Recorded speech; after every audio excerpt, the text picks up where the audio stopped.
Okay, we are in Lenoir, North Carolina, and welcome to another episode of Not For Nothing. I am joined by Josh and Randy. I am going to let them introduce themselves. So fellas, this is your first time in Lenoir. Please tell us who you are. I'm Randy Randerson. I own Thunderdome Tattoo in Edmond, Oklahoma. And I'm Josh Unsderfer, and I work at Randy's shop.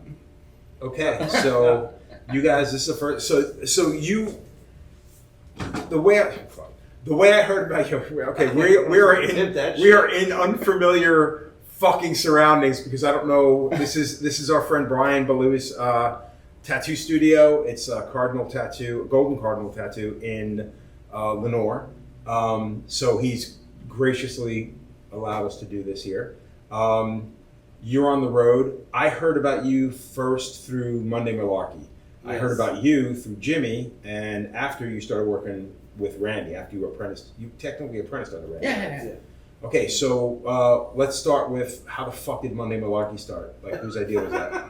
Not for nothing. It's like you took the fucking young tattoo fucking audience, the young tattooer, trade by storm. Like, everybody fucking loved your shit.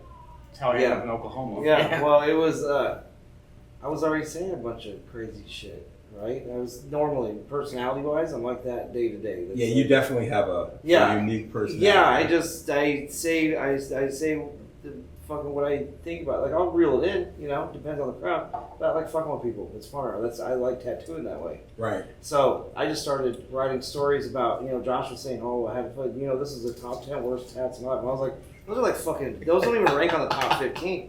I was doing that shit. I did it for like $40 before, right? And I was like, and that was like a come up. And it was so bad that I was telling them, I was like, I would drive home in the car with no music. Like, if I couldn't get home from the shop, it sucks, And I was like, this is it forever. Hell yeah, right?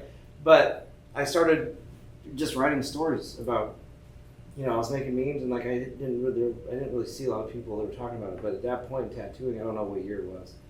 Yeah, I was gonna say because I really don't remember. Okay, so actually, what we should probably push back a little bit. Okay. So is Monday Malarkey before you? Because you started in Arizona, yeah. Yeah, originally. And is that where you're from? Yeah, from Phoenix. That's where you apprenticed and everything else? Yeah. So now, how long have you been tattooing? When did you start? I started tattooing when I was 15. So for real? And you're not that old. 35. You look like shit. Yeah, I know. Yeah, 35. You were only 35. You look like shit, really? You're looking real. Whoa. I'm just saying. I just look wore out, okay? You look wore the fuck I know. I have been living like this life. Shit. Like, you have aged gracefully over time. I mean, it's catching up, but I'm fucking 56. When we play a game at the shop with how old do you think I fucking am? Ooh, and it's always and you. Josh is older than me. No, you're not. Yes, I am. Yeah. Oh my Christ! We fuck people up with that a lot. It's great. He is older than me, but for fuck's sake! I've never done anything but tattoo. I've never had. What is going on in Oklahoma? Neither of us are from Oklahoma. So. I get that, but something happened. In my life, I did. I started tattooing when I was 15, and I never did fucking anything else. But it was 30 biker shops and this, and it was 20 years ago. So now, did you just start tattooing in the basement? I never even. I've seen basements now, but it was in like. Oh, that's true. It's Arizona. Yeah, there's no fucking basements. Yeah, because Josh talks about basements all the time, and right. I'm like, yeah, I don't fucking know. But I was tattooing on my house, homemade shit, and tattooing kids at school, and I was fucking. That's what I was doing, and then I got a job in a shop, and I got a real machine. Now, when you walked into a shop, did you just show up with a bunch of gear or a bunch of photographs? I showed up trying to buy a machine. I was trying to buy a machine because I was using homemade shit, right? And I was like, okay. And the internet was not. Yeah, I mean, you could buy tattoo supplies, but it's not as prevalent as it is today. Yes, not at all. Like, you could buy it, but they want to know where. Like we were saying, they want to know. You need to have a history. Yeah, there wasn't Amazon. You could go to eBay. You could go to Craigslist, something like that. But I had a friend who he had a job, right? And so he was 18 in high school, and he had a job. And I was like, I'll tattoo you for free if you buy the machine. So he was like, where do we buy a machine? I was like, I don't know. Let's go to the shop. And it was like by my house. There was a biker shop. And I was like, hey, I want to buy a machine. The guy's like, yeah, just fucking buy a machine, man. What do you mean, you tat? And I was like, yeah. Like, yeah, without a doubt. And how old are you now? At that point. At that point, I'm 14 at that point. Oh, for real? So you had already started, and then that fast, you jumped all over that. Where the fuck were your parents, dude? I'm adopted, bro. I'm adopted. I'm a single parent household. What are you, like Harry Potter? I was like a lost boy. Yeah, I did whatever. I tried to run away from home when I was 15 with the backpack and had sandwiches in that motherfucker, and I had a Radio Shack power supply that we made at the shop. And I was going to run away from home and go to another state and tattoo forever. I was never coming home again. And I told Josh this is the great escape of, the great escape of Arizona. Yeah, several times. We were just in a car for 12 hours. So I told the stories. There was a lot of stories. Oh, I've got a lot. But I was going to run away, and I tattooed. I was gone for 2 or 3 weeks. I just started staying at this weed dealer's house I never met. I tattooed for a cheeseburger. I had so that machine, I said, hey, I want to buy a machine. And the guy says, well, do you tattoo yourself? I go, yeah. And I showed my friend Nick's leg, which I did with homemade stuff, with flames on his leg. He goes, man, you know how to tattoo for real. And I was like, cool, when? So did he take you on or no? I don't know. Eventually they did, but I was like, cool, when? And they were like, just come back tomorrow. And I was all, rad. So I got there because I was like, this is a business. They probably open at 8 a.m., right? That's how you know you're fucking young. Yeah. And I was all, right. I better get there early. So I rode a skateboard there, and I sat outside. I was all, noon. Wow. Right? And I was like, wait, Sunday, 1. We open at 1. So I sat outside, and I'm fucking back and forth, fucking skateboard, whatever. And the guy shows up, and he's like, who the fuck are you? And I was like, no, I'm learning how to tap. Came in yesterday. Well, for real, gonna buy a machine. So you remember me? Hey, come on. Come on. Yeah, it's me. I'm here. And I had the same personality at 15. So I fucking, what is he gonna, I work here. What's up? Like, what do you need help with? He's like, guess you fucking tell you, who let you come here? I was like, they told me to come back yesterday. And he's all, they told you? I was like, yeah, hell yeah. And and he was like, well, you take out the trash and hang out. And I'm like, cool. I don't know anything about tattoos. Like, I watch Modern Marvels about tattooing. Oh my fuck. And I was trying to figure out how the motors worked on coils. I was like, what kind of motor is that? Because I had homemade shit. What kind of motor is this? So I'm assuming at that time it would have been rotaries if you're working at home, like with. Yeah, it was a prison tap machine. Yeah, exactly. But I was trying to switch needles. I had tried to be cleanly, but I would lay people on my kitchen table like this, and I'd fucking tag your back. Where were your parents? At work. She'd go work. So I did tats. I was doing tats. And then eventually I came back, and everybody said the same thing. Who the fuck are you? I said, they told me to come back. I'm here. And they said, they told you that? Said, that's actually, to be honest with you, that's exactly when Jimmy, fast forward, when Monday Malarkey popped up, and Jimmy knew who you were, and he was like, yeah, Randy Randerson. And I'm like, who the fuck is he? That was, I swear to God, no shit, no exaggeration. That's exactly what it was. I'm like, I just thought it was some fucking dude who makes memes. He's a tattooer. And he's like, yeah, dude, it's fucking. And I'm like, all right, cool, whatever. Like, I really didn't get it. Like, I didn't know who. I never met either one of you until Jimmy took me to a fucking Oklahoma. I'd like to say it was like a fucking pilgrimage, but fuck, it's Oklahoma. Well, did you have fun? I enjoyed myself. You look like you had fun. I enjoyed myself, yeah. It's fucking Oklahoma. It's still, that's the best part about it. Nobody wants to go there. Don't come there. No. It's bad. No, the fucking first day out. You don't want to live there. First day out, we're crashing at your place, yeah. And there's chances of fucking tornadoes. Well, there was always a chance. When were you guys? But it didn't happen. But it looked like it was gonna come. Like you even said it. You're like, dude, I think we're gonna get a tornado. I was still new to Oklahoma though, so maybe. But it how was or tight? I don't know. You do a guest spot, and you fucking get to see a tornado. No. You get to see whales. You get to see you get to go to the zoo.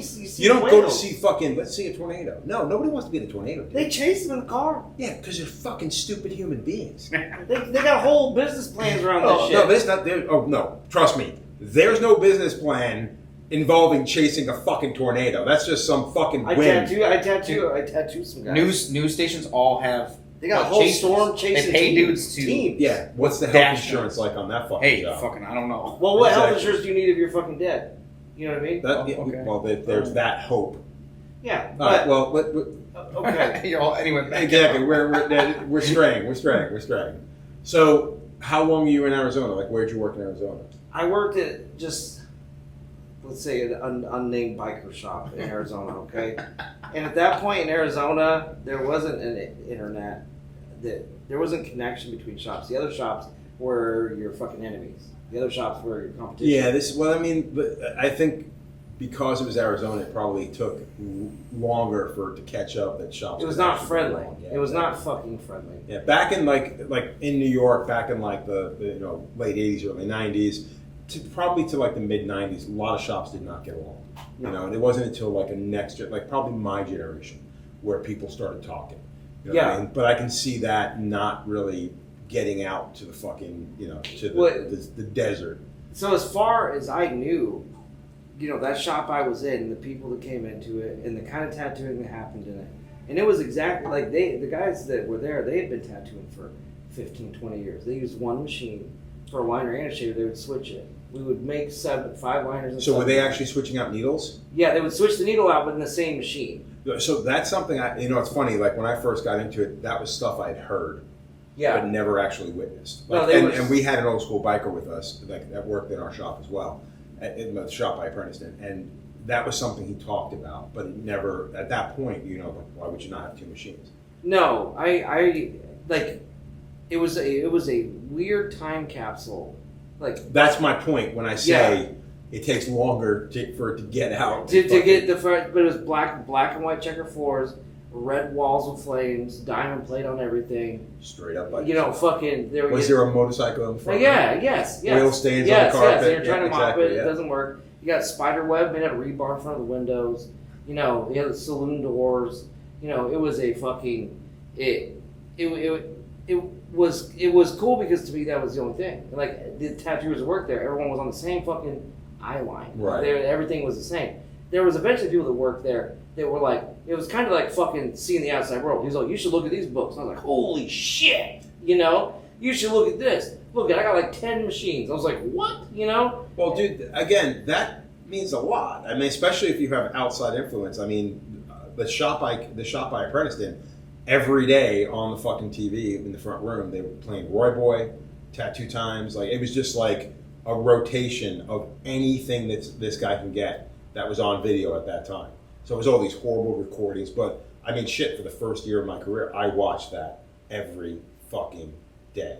So you watch getting pierced up and inked out? Yeah. Or inked up and pierced out? And it's funny, it's a shame. I wish I had that stuff.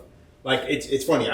So there was so much back in the day that I was around. Like I got to see, all the JD Crow fucking, all of his flash, all the fucking. I remember throwing it away by the box.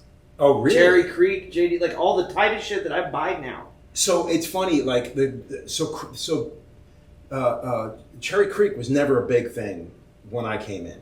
It wasn't until after Well, wait, how long have you been tattooing? I started tattooing in '93. Yeah, so you were fucking 10 years ahead of me. Yeah, so Tattoo Brand was the flash, and then the shop that I started in, he was picking up. Jack Rue used to come out to the East Coast. He'd go to Jersey, and then eventually he made his way to Long Island. So it's like, and this shop hosted it before I started working there. So he was there at one point, and this guy Cliff would buy all fucking his flash. Is that Cliff White? Yeah, Cliff White. Okay. That's the guy I apprenticed. I've talked to him on the phone. Yeah, I got nothing good to say about that. No, I don't. Hey. Yeah, so. I didn't say we're fucking ganged up. I just said I fucking. No. We're not boys. Look, we ain't rubbing uglies. I have spoken with him. Yeah, Okay. exactly. Yeah, he made his. So to his credit, he had an incredible collection. But at that time, I could give a shit, and I couldn't wait to get the fuck out. So, and again, I was the guy who I apprenticed in that shop for 1 year and fucked off the moment I got a chance. Yeah, I didn't stay. I'm not holding it against you. No, I'm not holding against you. Okay, I'm not holding against you. Fucking better not. But I wasn't at my I don't know I don't know where the original handbook for you're supposed to apprentice for 3 years and then now you're a man. I don't know what the fuck. Having said that, I will be the first one to admit that what I did was kind of fucked up. But I am also the first one to say, if he wasn't such a prick, that's someone I couldn't get along with and absolutely fucking hated, I'd still be there. And then that's the God's honest truth. I mean, I was in no rush to leave anything. Anything I've ever done for my career has been I've never done something spiteful. I've only left because I wanted to become better at what I did. Yeah. Like when I left Lotus, to go to New Hampshire. I mean, fuck, I left New York to go to New Hampshire. You know what I mean? Is that bad? Oh, it's fucking. Is that a down It's step? not good. For a guy from New York, it's bad. I've never been. I mean, to dude, New this Hampshire. motherfucker's from Massachusetts. He tells me. You're from the sticks of fucking Massachusetts, yeah? Yeah. Yeah, so he fucking get. Look at him. Look at me. Is it Fucking bad? Look, man. He's like a fucking Neanderthal, for fuck's sake. Oh, me? Yeah. Don't We do it. compete about who's got the bigger brow ridge. What the fuck, you know? Oh, Look at God, this that's thing. a. Two. Right. Yeah. That's a tough one, dude. All You my guys- kids got it. I straight up. Oh, it's a shame. Yeah, I know. They're copy and pasted. They look. They're copying. His kids It looks like a program said, "But duplicate." And it just keeps It's the worse same and worse. smaller kid, just a little, Just a little fucked. Yeah, a little just bit like- more fucked up. yeah. It's Fuck. So I'll be the first one to admit, like, me leaving was I look on it. If I had brought in an apprentice, I would want that person to stay. I would like to think that I would make that person want to stay. You know what I mean? But the fact is, he used to throw around words like respect, and it's like, I'm a firm believer, dude. Especially being from an Italian household, you got to give it to get it. And if you ain't willing to give it, then you go fuck yourself. There's no such thing as respect. yeah. So I'm taking his asses home now. We're recording. Oh, I'm sorry.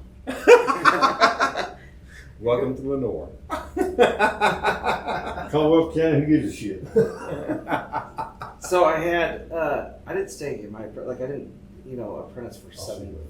I apprenticed and it was more than a year, but I was still growing up at the time. I was now when I think about 15, like I have a 12-year-old, right? I was like, oh my god, That's crazy. I was yeah. all so that means next year you're scheduled to tap. It's like, by the way, I'm gonna start sneaking in. Like, I'm gonna start having to she make goes. deals. She goes to the shop on is Is she was. she really interested in getting into it? Yeah, she's interested in getting into it, but I'm always straight with her. I'm all, look, man, it's not as steady as you think. Like right now, we're talking about, it's slow as fuck. And I'm like, yeah. If you were a doctor, I don't know what slow as fuck happens, but you have options. You don't have to do this shit. Yeah.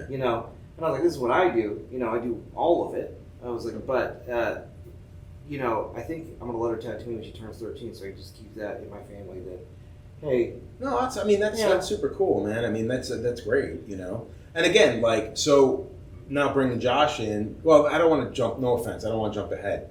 When did you leave Arizona? Like, how I was in Arizona. I was in Phoenix for I don't know what. I lived in Oklahoma for 10 years, so whatever fucking years that shit lines up to. 2014. But because how long you been tattooing now? 20 years. 20 years. Yeah. So I was really young, and in Arizona, the internet started becoming more about it, and then I got out of that shop, and I was telling him the kind of shit I was doing was, I met a guy, right? I met this guy, and this guy, he was in the apartment complex my girlfriend was in. I was working at this biker shop, and I was like, hey, I want a tattoo, and they didn't have room for a fucking station, so it was kind of like I literally just sat against the walkway. I had this glass table, and that's what I was tattooing off. And I had a tattoo machine. I was trying to tap people, and they were like, well, you need to do this, you need to do that, and I was. Yes, they were teaching us tattooing. We were making needles. We were scrubbing tubes all the time. Right. You were rolling joints and getting beer and telling the guy and cleaning stuff. And Right. it was a crazy shop, But that was also one of the interesting things about tattooing at that time. Oh You know yeah. what I mean, like, I had a pretty sterile coming into the business. I mean, it was all wannabe shit. None of it was legit. You know what I mean? We weren't a real biker shop. They just happened to be bikers, like weekend warrior bikers. I used to hang. No, none of them were on the weekend, man. They're full fucking No, time. it's legit. Yeah, So- legit. No joke. And so it was, you learn a lot of shit growing up because that was my role models was other dudes who were doing this. You tattoo all the time. You stay up till 2 a.m. tattooing. You fucking make sure people want to get tattooed. You don't, you try and keep the lobby clean. Like there was basic stuff I still use all the time. But I was such a kid. I was growing up at the same time, and I was like, I want to do tattoos. I want to do this. And now that I've met other people that have showed me. Here's some tattoo magazines. Look at this shit. Here's some books. I was like, holy fuck. I was like, where's this going on at? And this is all just smoke and mirrors. I didn't know that existed in town. I didn't know anything. Like I thought the whole world of tattooing was in here. And so I met a guy at the hotel pool, and he had a bunch of tattoos. I was like, man, you got a bunch of cool tattoos. He was like, yeah, I'm a tattooer. I was like, it's crazy, man. And this dude, he was like, yeah, dude, we should hang out sometime. Come by the shop. And I knew the shop we worked at, and I was like, you want me to come by the shop? He was like, yeah, come on by. I was like, it's fucking nuts, right? So I was like, I'm gonna go there, and I go to the shop, and I'm like, this is crazy, man. This is your own shop. I'm like, entirely in the era all flash, all cool shit, Right. tattoo machines, power supplies have 2 dials. You know what I mean? They got 2 dials. I was like, you run 2 in my brain. I was all, wah, like that's what I thought in my brain. I was all, that's fucking crazy, dude. I was all, wah, and you know, he was showing me a bunch of stuff. He goes, hey man, you should come, you know, hang out and fucking. So I kind of became friends with him a little bit, right? And then I heard he's like, man, I went to his house one day, his apartment, and this is a small gap. We're talking like a week. And I went over to his apartment immediately a couple days later, and he's like, sorry man, I'm taking a nap. I had a real rough day. And I was like, oh, what happened?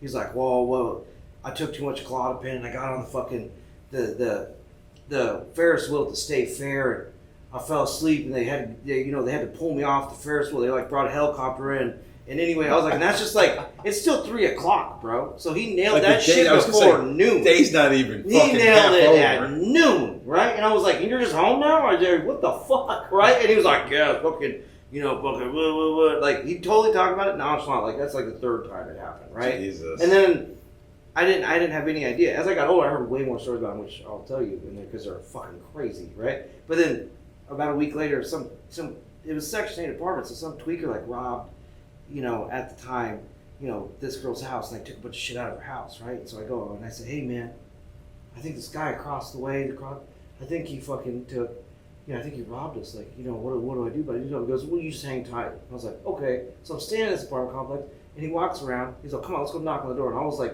I'm 15. I'm a kid. Like, I'm not a gang member. Like, I'm fucking 15. And he One walks. of the few kids in Arizona who's not a gang. I was just a regular. I just like tout shit only, right? And so he goes and knocks on the door, and the guy, tweaker opens the door, and he pulls out a fucking gun. And he's all, "Hey, we need to talk." And I was like, "Holy shit!" Right? Holy fucking shit! I guess if you're gonna learn these life lessons, it's better to happen at a young age. I said, "Holy fuck!" And like, what was I gonna do? Run downstairs? He's gonna fucking shoot everybody? I don't know. I never seen a guy pull a gun on another guy not fucking around, because they did that, but it was fucking. I guess fucking around. Like, oh, almost could have shot you, And you were like, but you better pop. I was like, oh, right? Yeah. So, but the fucking guy's like, oh my god, right? And he was like, you need to take all their shit. I know you stole it. And I looked down the stairs, and there's another guy with a gun like this up the stairs, and I was all, It's like fucking SWAT. yes, like just for no. I was like, did you call this guy walking? What the fuck? Who is this dude?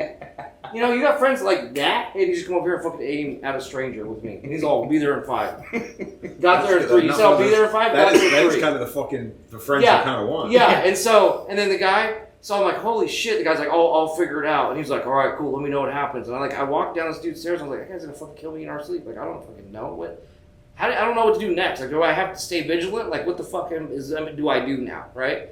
And I woke up the next morning, sunrise, all of that shit that was stolen was stacked neatly in front of the door. Really? And I said, wow, So power. for a tweaker, this guy is actually a responsible tweaker. Apparently, he found each and every single item, stacked it neatly, and then at that point, I was like, fucking, dude, I've been living life fucking stupid. I want to be like Yeah, him. that guy just fucking 2-day, bitch, give my shit back, it worked great. I was there, I was like, this dude fucking rules, man. He fucking does whatever he wants at the fair. He fucking points guns at people. He can sleep wherever he wants at the fair. They airlift him to wherever he needs to be. Yeah. They do whatever the fuck you want. He probably had a Glock in his pants, and they fucking trying to EMS his ass, dude. He was all just pieced up, right? And I was like, and he had it like in his cargo shorts, bro, like open air, no holster, just fucking bang right there, just in case you don't know. Well, you do never know. Yeah, and he wasn't even busy. I called him. He was there in like 5 minutes. He wasn't doing shit, And I was like, man. And he was like, you know what, man? You should come work with me. And I was like, fuck yeah, I should. Yeah, I was going to say, these are He's life all, lessons. I'll let you tap. And I was like, fucking what? So we're going to do this all the time.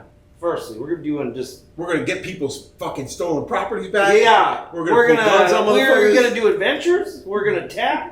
You're cool. You smoke weed all the time. I see you always It's smoke joints. It's like being a fucking Warner Brothers cartoon. Yes. And I'm like, yeah, this dude's fucking awesome, right? And then he's all, next day, I'm all, hey, Pete, what's going on? And he's all, hey, I got fired from that shop. And I say, oh, man. He goes, well, I didn't really get fired. I quit. And I was like, yeah, hell yeah, you'd get fired. You would quit. You'd quit. They're wrong. They lost somebody today. He's all, anyway, across town. And when I say across town, I mean, this was in West Phoenix. Right. We're hanging out. And this is all the way in Tempe. He's all, I got a new job at the shop in Tempe. I'm the head artist. And I was like, just like that? Like, you quit at noon and you're fucking, I was like, this dude moves quick, you know? I better get my shit. Oh, I can't wait to hear This guy's fucking moving quick, you know? So we get to the other, and it's the other side of town, right? And it's a lot of miles. And so the next day, I go to the shop and I say, hey, guys, and I tell a group of people I'm pretty scared of that, like, hey guys, I'm gonna quit. I'm gonna go across town, and because they're gonna let me tattoo. And they're like, that's fucking stupid. That's ridiculous. You out of your mind? And I was like, no, man, I'm gonna go tap. They're doing like, I got a guy. Like, I'm not mad at you. Don't be mad at me, right? And I grabbed my shit, which was all fit in 3 box, one box. And I carry it. I ride the bus back. And I go the next day. I go, okay, Pete. And it's like fucking 11:30. I got my stuff. I set it in his car, right? I set it in Pete's car. And I'm like, let's go. Let's hop in your car, right? I don't have a car. I'm fucking 15. I don't have anything, right? And Pete saw, what are you doing? I was like, fucking go and work, bro. You work in Tempe, right? And he's like, yeah, man, find your own ride. Hops in his car, fucks off with my shit. He has my shit. He fucks off. Not even a second thought, dude. I can see him smoking a joint. Fucks off with like an 80 Acura, right? And I'm like, so I gotta ride the bus? And he was like, yeah, I guess so. I hop on the bus. It takes me, I get there by like 6 o'clock because it's so far. It's every bus. You take every bus. So I get there by 6. I'm all, fuck. I get my shit out of his car. The windows rolled down. He didn't protect it at all. He didn't protect He didn't. I was like, what the? Just a basic, And I get in the shop, laid out on a massage table, sleeping, right? And I'm all. Well, he's the head artist. If anybody gets to sleep on the job. And he's in there, laid up. I shouldn't even say his name. I don't know if we can edit that out because he's a real person. You said it. Have I said it? I said it? Okay. I've been saying it. You did kind of say it. Okay, maybe we just. So anyway, Greg. Yeah, am I bleeping? Yeah, it'll be something new I have to figure out. Can you bleep that? Yeah, I'm have to figure that out. I won't say it. Okay. I'll bleep it. And if I can figure it out, if not, he's dead. 2 guys with guns are pointing at him soon. That would be amazing. Anyway, so far I get there, I don't do any taps. I'm like, man, this is. Yeah, I came all the way across town, and it gets to the end of the night, and he's all right, I'm going home. And it's been like 2 hours. I was there for 2 hours. And I was trying to put my shit in there. I have a room, and I'm like, this is great. I find out the shop's owned by a guy who owns a pizza place, a laundromat, and this tattoo shop. Damn. And this dude, no, I'm not interested. He no questions. Like, he's all, that guy works here now. I was all, fucking, yeah, I do, right? Yeah, I do. And then I was like, can I get a ride home? So I fucking see our say again. Can I get a ride home? And he's like, yeah, man. So I catch a ride home, right? And he's all, okay, be there on time tomorrow. I leave at 7 a.m. I ride the buses all the way there. I get there barely by noon. I've ridden so many buses, right?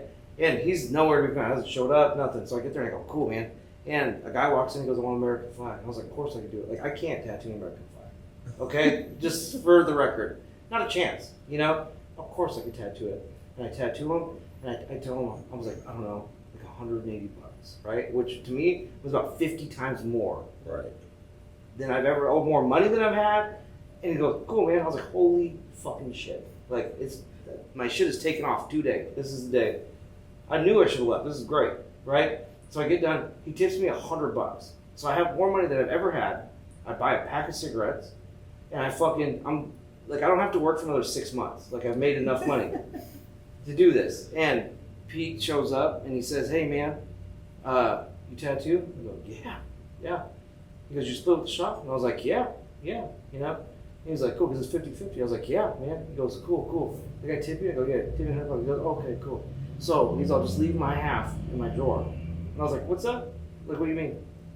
Half and half. Half and half, right? And I was like, what? And he was like, yeah, you just leave my half in the drawer. You're using, like, I use like a needle. And then, like, so that was the most expensive needle. So it was 50%, and then I give him 50% of the 50%, right? And I was like, this is fucked up. I was like, this is insane. Technically you're making more money than most apprentices. I was, right? But the whole situation, I was like, this is not good. I was only there for maybe 2 weeks, right? And this kind of went on, and he's like, did you have 2 days? I was like, nope, fuck you. No, I'm not doing that. And fucking not at all, And then his wife shows up one day, starts packing his stuff. I go, what's going on? She goes, he got fired, Because I think he worked there, and he dropped a total of like $13 over the course of his entire tenure. Not to mention he was ripping you off. Yeah, I mean, not that one time. And so, I was like, fuck, that's crazy. She's like, are you going to pack your stuff too? You're his apprentice, stuff like that. I was like, you know what, I'm going to pack mine in like a couple days. I got some appointments. I got some stuff I'm going to do. And then he left and I was like, I'm fucking out of that, right? And so I worked there for a while, unhinged. So did you ever meet who was the owner? Did he actually tattoo or just? No, he didn't tattoo at all. He owned just a business guy. He was like, nice to meet you. I was like, yeah. Anyway, riding the bus there so long, I couldn't it was unfeasible. So I moved back to the other side of town, and I started working in another place. It's like a known biker place, and it's like built on the premise that everyone can get a job there no matter what.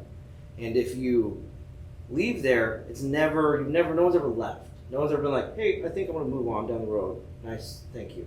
It was like, if you say you left, you stole from me, we're keeping all your stuff. Yeah, right. There's no good way to leave that place. Well, there was a corral of toolboxes, like a corral of them. Shit. Like Walmart cars. It was like a fucking Stephen King. She just had them motherfuckers. I was like, dang. Tattoo graveyard. Yeah, I was like, dang, man, they must have a lot of tools. I don't know. There's a lot of stuff going on here. It was all dudes' whole shit with stickers, everything. It's their whole shit, And I was like, wow, I'm moving mine in. And I was all, whoa. You're next. Yeah. And anyone who ever left, they were stealing.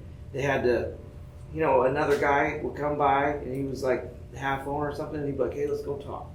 And he would, two big ass dudes and him, and you'd get in a car and he'd go talk with you. And everyone, I just assumed that was death, And I worked there for a while, and it was cool because as long as you did a tattoo and made money, but it was the kind of situation where someone would walk in and you would tell them, hey, this costs this much. They say that's too much, and then they would walk out, and they would call on the phone. And they'd say, "Why they walk out?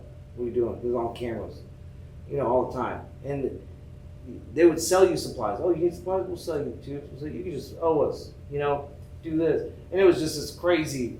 It was just a racket, Yeah, and then so I was cool. It was cool. I got to tattoo a bunch of stuff. I got to experience some of the first shit. That was the first time I ever went to a shop where I had somebody pass out. I had a girl throw up. I walked out. There's only us in there. She throws up on the floor, flat on the floor. And I say, "Hey, did you throw up?" She goes, "No." And I go, "What?" That just happened. Hey, somebody did. Is that you? I knew somebody threw up around here.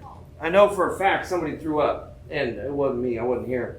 And her mom was there. Her mom's all, "I'll just clean it up." I was like, "You're just gonna volunteer to clean up to clean up some throw mystery fairy?" Yeah. Fairy Oh, okay. So I just was like, "What do you say?" Like, "Yeah, you did." Like I was like, "No, okay, whatever." But those were the experiences. I got to tattoo a bunch of stuff. I met a bunch of people. I met a bunch of weird. I met a dude named Michael Starr, who was like, have you ever heard of Michael Starr? No. Because I would love to talk to that dude again. He was like 55, and I was 15, and he didn't drive, and he looked like a biker guy, but he was like, "I went to pinstripe in school." I was like, "What?" And was he like did he work? Or he was a tattooer there. Oh, okay. And he would be, he'd like take a cab home, and I don't think he was a hell of a nice guy to me, but he would, he was, I have no idea. And I worked with another kid, and he was like, my age. And I was all, "Hey man, how old are you?" He's all 18. And I was all, "How old are you?" And I was all, "I'm 18. And then a couple days go by, "How old are you, man?" He was 16. I'm like, "Me too, man." He was like, "We can't tell. We can't say nothing." Right? Because I don't know what would happen. Did you keep in touch with any of those guys? I kept in touch with the kid that was 16 for a while. He joined the army and ended up doing some other stuff.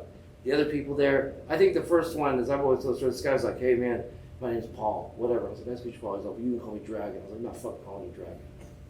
Not after I know it's Paul. I'm not fucking running. I was gonna say Paul, Dragon. No. I'm not calling you Dragon. Yeah. But there's people in and out all the time. You go in, empty station.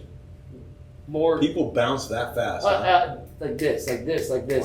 And then I worked with that guy Michael, and he was like, "I went to pinstripe in school, but now I'm tattooing." But he was like 55, and I don't know what if that's where you could work. I wonder if it's just fucking. Is it Arizona? Because you don't see that much like. Yes, that was. Okay, like I lived right by Blue Dragon Tattoo, the Dick Goldman owned. Okay. All right, and it stayed 1998 up until it finally closed. And he had like really curly hair and all this kind of stuff. And it was the only shop at that point. There was like artistic tattoo. Crawling Squid was a really big shop. They had a lot of great guys. A lot of the people that came from Crawling Squid grew up to be really fucking good. But, you know, Blue Dragon, and it would have guys in and out all the time. But almost every shop over there, you go to another shop, and it would be like this. We're like, what's your name? My name's T-Bone. I remember a guy named T-Bone. And he was like, I've been tattooed 150,000 years. And, you know, if you want to fucking shake my hand, you're going to mop the floor. And I was like, and you look at his tats, and even back then, I was like, these are fucking garbage. Like, this is fucking terrible. It's amazing, like, how, like just geography has so much. It was, well, it was like West, quality. So it was West Phoenix, and there was good people. And there was like, you know. Oh, of course. I mean, I'm not saying everybody. No, but shit. all of the shops were like that. Right. Like there was shops down the street called Glendale, and there, you know, there's still a lot of shops on it. But there was a lot of guys that were really good, but it was a very kind of shitty area, you know. And like I haven't been by there, but in a while, so I don't know if it's improved. But there used to be so many shops there, people would just swap.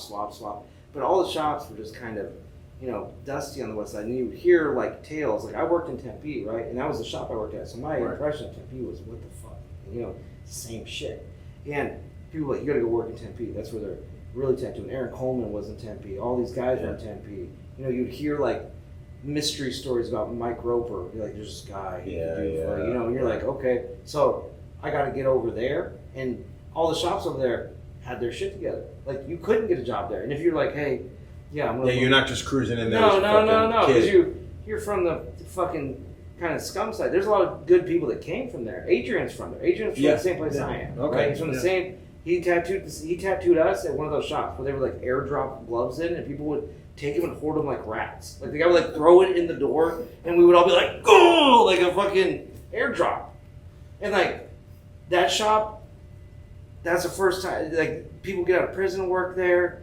I think one of the guys there, I think he was a piercer, but I think he just said he was. Like I don't think he actually. He didn't actually. I got this. Yeah, I'm pretty That's positive. the kind of thing you fuck around with. Yeah, that's the kind of thing, you know. And then, well, dude, I'll put money on the fact that back in the fucking 90s, that's exactly what most piercers did. I'm a piercer. Yeah. You ever done a nipple? Yeah. And closest they come to a nipple is a nose. And you would hear. So as time progressed, you would try and get to a better place. You would try and get to a better place. And then like when Adrian tattoos, he tattooed like 5 of us, right?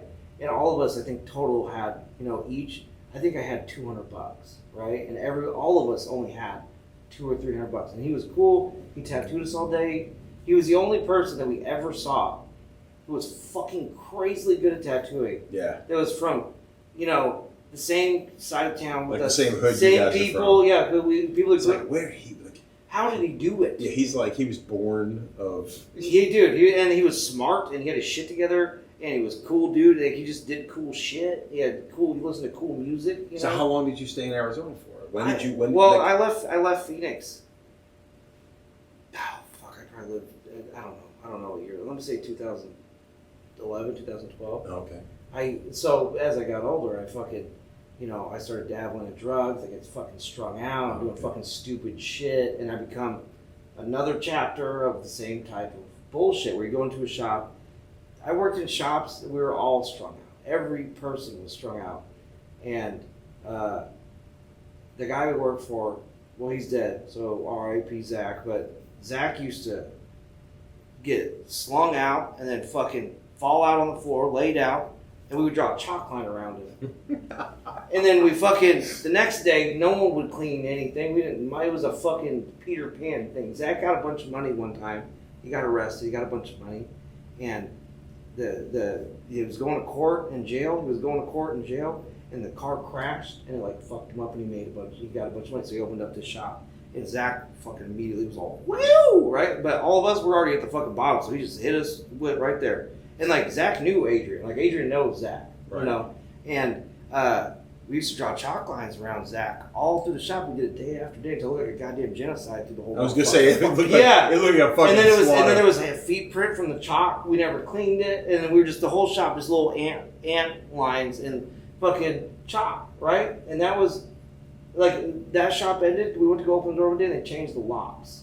Oh, so someone just Yeah, well, Zach hadn't paid anything ever, you know, and we convinced him to let us have a fucking 15 minutes to get everything out, and we packed as much of a tattoo shop on a 98 Grand Prix as we could. Like, it was me and another guy, and that guy's like laying on a massage table with his fucking face against the roof of that motherfucker. We had an autoclave with thermal, like we had all this shit, but that's kind of, you know, that was about 2006, 2007, 2008. Right. That's the kind of shit we were doing. So it wasn't good. I wasn't in any kind of. Yeah. So did you get? So you got out of? Were you getting out of Arizona to get? No. So eventually I got to the. You know, I worked in a nice shop. You know, in the East Valley, and I learned a ton of stuff, and I couldn't keep my nose clean. I couldn't act like a fuck face. You know, Right. and I was older now. You know, but I couldn't act like a fuck face. And, you know, I got fucking fired. I got fired for being a piece of shit. You know, I was not acting right. But Instagram had started by this point, and I was painting a lot, and I was gaining some kind of traction. And then I moved to Lake Havasu, and then a guy I knew. Lake Havasu is a real small town in Arizona, where my wife's from. Okay. And so I lived there. I was tattooing there, and I would travel quite a bit because there was no money to make in town. Right. And then I met a guy, and he was like, "You should come to Oklahoma." And I was like, "What the fuck is Oklahoma? What do you mean Oklahoma? I'd never been." Yeah, that seems like such an it just seems like such an out of the fucking way Oh, it is. place. That's what I'm saying. It is. Like, yeah. So Oklahoma got legal in 2006. So there isn't old tattooers there. Right. I think total in Oklahoma, you know, there was under 100 shops for a long time. Yeah. And so Because Oklahoma allowed piercing, not tattoo. yeah, so the piercing Which baffles the so the fucking shop mind. I got a job at was a huge piercing shop. And then they owned the building and they opened up a tattoo shop there, opened the day up. Yeah. And they spent money on advertising. Everybody in town. I think I met them when I came out to visit you with Jimmy. Yeah, so When they we stopped that shop. yeah, they had their shit together. They were fucking have a well-oiled machine, you know. And there'd be 5 people there, and you could, you know, do 20 walk-ins a day. Like Right. it was like what you hear about Vegas Yeah. in the 90s, or hear about like. Well, I mean, in all honesty, in the defense of the rest of the country, I mean, it was great everywhere, man. I mean, it wasn't the crazy money that you see coming into certain shops like Vegas Yeah. and stuff like Yeah. that. I remember when Jimmy went to Vegas working at Hart and Huntington, the Palms and stuff. Like, dude, these motherfuckers they'd be joking about how much money they can charge somebody to do a little fucking, you know, tiny little fucking heart on their ass and charge them like $400 for fucking. Oh yeah, I hear it from everybody. a Like, minute oh, and a half worth of work. back then that palm-sized tat $800. You're like, Yeah. holy shit. Well, we're kind of going back into that. in a See, different way. yeah, well, in a see, different yeah. way, you know.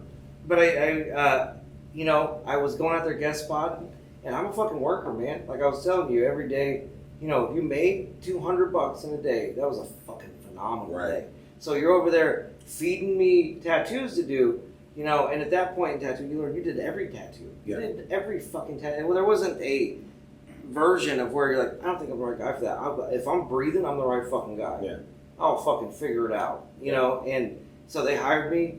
I learned a whole lot of shit there. I learned, you know, how to save money. They would pay you in paychecks. You know, I bought. You know what's funny? It's good to hear that because I mean that's one of the things that's lacking in a lot of older tattooers. I mean I know it was with me. I mean I won't say I lived like, you know, day to day when I but it was one of those things like you're just living your life, and Yeah. especially when you open a shop. And I don't know what you're like now, but I mean with my shop, it's like it's hard to stay on top of everything. You know what I mean? Well, as far as like being as responsible as you possibly can.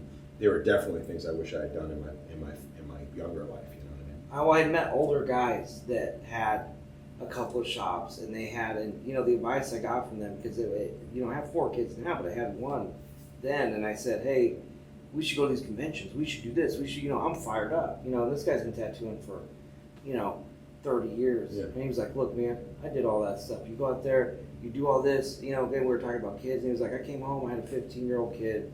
You know, I'll tell you what matters, dude. Not being famous matters. He goes, being fucking good in the town you live in matters so much more, you know. And he was like, so, you know, and, you know, this money shit, you know, you need to save your you need to take your, like, you know, because at that time you would see tattooers like, you buy Rolex, you know. Dude, that always freaked me out. I'm not that guy. Like me, it's more. If I did anything back then, it was buying art supplies, It was, doing something for the shop, having some stuff framed so the shop would look better. Like, I'm not that guy. Like, I don't own Rolexes. I drive a fucking 2014 vehicle. Like, I am not the person that does that. But I think being an artist, you spend just as much money just doing other crafty shit. You know what I mean? So it's almost as detrimental. Because even back, I remember hearing, them telling, hey, you should paint on arches. I'm like, what do you mean? What is that? Yeah. It's a watercolor paper. You should paint on it. And I went to the store, and they said it was fucking $68. Exactly. For fucking 10 sheets, dude. And I was like, I gotta fucking steal this shit. What do you mean $68? Yeah, exactly. And I had a kid. I was, and I think Manny broke down, and of course Manny came up with the block of it. And go, let me have a piece of that. Let me get one piece. Yeah. And he was like, fucking what? Like I said, being an artist is sometimes almost as bad as being a fucking junkie. Well, I couldn't have justified. I mean, you couldn't have justified not even long ago. No. And I'm like, so now I'll buy, I'll buy a couple sheets. I'll buy whatever you need to buy. But back then, needles. Like a dude borrowed needles from you was not sustainable. Oh no. And it's funny, man. My wife works with somebody now that's like, works with people, and it's like, it can be an issue, with people borrowing stuff. Borrow? I mean, I was always a dick about that. It's like, people would just be like, oh, can I get? No, you can't.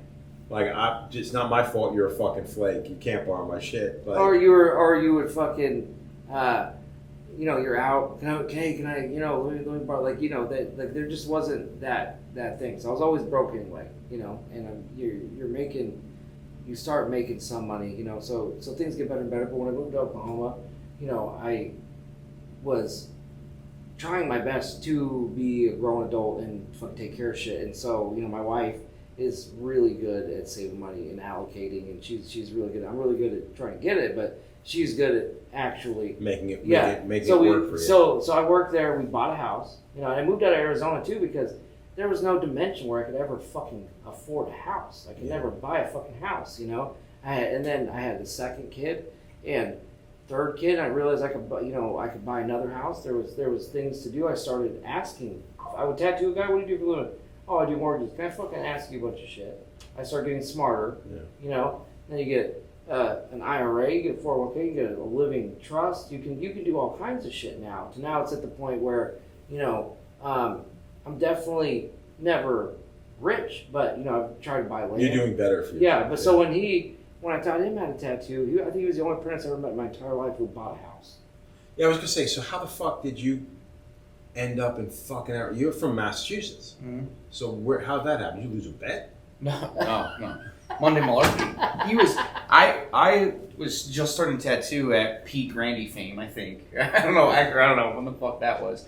But he was like, what were you doing? T-shirt contest or something? Well, I started. I never intended to sell shirts. I never intended for any of this. So, dude, it blew the fuck up. Again, I learned about it on the outlook. I guess algorithms and stuff like that. It never really popped up in my feed a lot, so I only saw bits and pieces of it. So I never followed it. I never thought to follow it, But Jimmy was the one that was just like always sending something, or it would always pop up and. Somebody would it would make the rounds. So I was like, I'm gonna make a T-shirt for this. I'm gonna make a T-shirt because I thought it was just personally funny, and a fucking lot of people wanted a shirt, and so I was like, oh fuck, okay. And then I was like, well, maybe I'll make a shirt about this, and then I realized I was like, I suck ass at drawing shirts. Like I don't know what it is in my brain, but if I see a shirt at the store, I'm like, how the fuck it is, whatever. And so I'm doing a T-shirt contest. I did, I was like, I'm gonna see if someone else wants to draw a goddamn shirt, right? And then that's how we met. So you finished talking. So I saw his swipe. It was like a bunch of swipes, and at the time I think arguably all I did was make T-shirts for my friends' bands, flyers. I probably made, maybe a couple thousand flyers. Right. That's all I did. Learning how to use one color because it's cheaper, and everyone wants thickest piece of shit guild, and now all my friends in hardcore bands but I knew how to make a shirt, and he had a slide, contest, and this dude's like a big deal.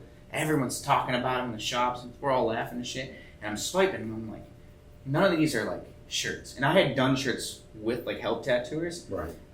And notoriously, tattooers would take a drawing, a black and white drawing, give it to a screen printer who didn't care, and they would make a screen from it. So what should be black would end up being the ink Well, color, so it would be exactly, inverted. So you see that still. I see that a lot. And I was like, I drew a shirt for him. So I was like, oh, this would be fucking sick, right? And he had whatever joke. I think I drew a dumpster. Yeah. Dumpster fire. And I sent it to him, and I think I fucked it up. I deleted the message. It was like a massive deal to me, right? And I was like, he's not gonna respond. And then I sent it and like put my phone down. I was like waiting, and he fucking responded like super quick. He goes, "Did you draw that?" And I went, "Yeah." He goes, "All right, you just won." And I was like, "I'm fucking sick, dude. Like, I'm fucking sick of this, right?" And the best thing. I'm the fucking tight, right? No, but I was like, "Oh shit!" And then I guess he was like, what can you do with these other shirts? I made it, sort of did though, was I drew that, sent him, I think, the drawing.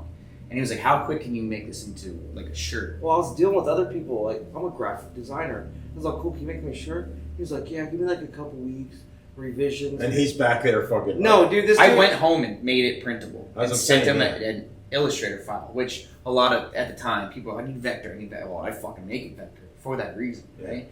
And then he was like, can you do this one? And I did that in like a couple hours. And next thing you know, he's like, I'm going to start calling you. And the first time he called me, I was like, fuck, dude. It was like a job interview. I was all nervous and shit. It's so funny now. But, I was going to say. He's all now fuck you, whatever. Fuck you. My now it's like, I'm this guy's a fucking joke. Quit calling me, bro. No, but then, like, he would call me at nighttime when he was building machines, and I would be working on shirts for us. And I would just have an earbud in, and he'd be telling me about tattoo stuff. And I never heard about, like, So you weren't into tattooing, right? No, I was an apprentice at a shop. Oh, that's right. You were apprenticing. Okay. But I wasn't getting like. I never thought I was going to tattoo. Like so growing up, I feel like anybody could draw at all. Like, Yeah. I was the best fucking drawer in my house. This you is know what I mean? Yeah. This is when tattooing is legal in Massachusetts. Oh yeah. This is 2018. That's right. Maybe? You guys are fucking young. I forgot. Yeah. My bad. It's not even that long ago. Yeah, I was gonna say it's I not. remember shit I was doing it. Yeah, I was doing Yeah, I know what I was doing then, but yeah, we were fucking. You were talking to me about tat shit. I never heard about stuff, but I was honest about it. I told them, I don't know these guys. I never like. I met a lot of like musicians that I looked up to, but I never want to be weird to them. So talking like the famous tat guy to me, right? I was like, all right, I just keep it cool, And then he starts telling me all sorts of tat shit. I'm making shirts for him, and then I made like the website or something. Yeah. Oh, you make websites? Oh, yeah. And which I kind of could when I fucking learned. I made You sure learn fast, yeah. Yeah, You I got fast. to. And like, I have no money. I'm not even tattooing. I'm making no money. My girlfriend, well, she's my wife now. My girlfriend was like supporting us. And I think we were behind in rent. And I'm just trying my fucking best, right? And they're like telling me, you're not gonna make money tattooing for like 5 years. And I'm like, what the fuck do I do, right? So he's like, what do you want for his shirt? And I'm like, what did I ask? I was like $100? And he like laughed. He was like, yeah, okay, sure. I was like, what? I was doing shit for my friends for free for the entirety of my He's like, life. dude, I just made 10 grand off the shirt. I was like, holy shit, I'm all, babe! 100 bucks. The whole way, he's all. We're going to Sizzler! Yeah, because I remember him saying, if that's cool. And I was all, yeah, that's cool. He's all, yeah, and now that I know you, like I said, that's fuck, $100, you're all, there you go, dude. But, and my girlfriend, like I said, she's my wife, but she actually had no idea about any of this. She didn't give a fuck about this, right? And I'm like, in my like little spare room all night, like just t-shirts, and then doing like the stickers for the shop, because you were just opening the shop, and then I'm setting up the awning. Open up a shop. And then so I'm calling businesses in Edmond to see how much they'll do vinyl lettering on his awning. Oh, so you're finding people for him to actually get the stuff done. I'm like, so I start doing stuff, shit. and meanwhile I gotta leave that shop that I'm at, bad times, and Randy's like, for me, bad times for me, and I thought the way tattooing was like, oh, I got fired basically, right? And I was like, oh, I'm done. Everyone in tattooing's best friends are gonna tell him I'm a fucking douchebag and I'm out. So I was like, guess I'm done with this. And then he's like, hey man, what do you got? You've been doing any tattoos? I was like, oh no. He's like, what do you mean? I was like, I'm like terrified to tell him. I got kind of fired. He's like, what? How many shops are in Massachusetts? Like, there's like 15. Why to did you 20. get fired? What happened? If you don't mind me asking. Oh man, specifically, well, first they didn't like. We're not the same type of people, so it was constant. Like, I was not getting along with them. But I think the straw that broke Camel's back. I wanted to go to the Big E. Actually, I wanted to go to the Big E. Fair. I told you, yeah, The biggest, best fantastic fair. It's the fucking sickest. As far as fucking state fairs are concerned, apparently it's a really good one. Yeah, I'll vouch for that. It is, and I miss it every year. And what did I do? It was like something like they only had one tube that was like for 3-liners or something tight, and I would ask them before I left, like, hey, what tubes you need? What tattoo are you doing tomorrow or whatever? I don't really remember the specifics. They had one tube. But they only had one 3-liner tube it was only 2 other guys. Okay, but you all shared the stuff. I have my own. Yeah. I have my own tubes. I think fucking weird, dude. It's like sharing one pair of fucking socks. I didn't know shit. Yeah, we gotta wash them every day. That's the deal. Yeah, exactly.